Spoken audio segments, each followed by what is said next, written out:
Depuis ce matin, depuis 4 heures maintenant, les militants LR votent pour leur candidat à la présidentielle. Ce sera Valérie Pécresse ou Éric Ciotti. Ouais, ils ont un peu plus d'une journée pour voter électroniquement. Résultat proclamé demain 14h30. Voter soit pour Éric Ciotti, il est arrivé en tête, 25,5% des suffrages, devant Valérie Pécresse, 25%, un tout petit peu moins des suffrages pour elle. Et tous les autres candidats, ceux qui ont perdu, les 3 autres, ont appelé à voter pour elle. Qui d'Éric Ciotti ou de Valérie Pécresse sera donc le ou la candidate le 10 avril des Républicains.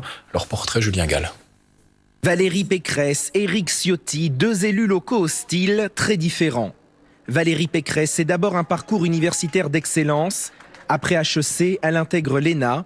Très vite, la jeune femme sait s'entourer. Elle rejoint l'équipe de Jacques Chirac et devient députée des Yvelines. Il faudra attendre 2007 et l'arrivée à l'Élysée de Nicolas Sarkozy pour qu'elle se fasse connaître du grand public. À l'époque, elle est ministre de l'Enseignement supérieur et porte la loi sur l'autonomie des universités. Après plusieurs années derrière les présidents, vient le moment de l'émancipation. Elle devient première femme élue à la tête de la région Île-de-France en 2015, puis crée son propre mouvement politique, Libre.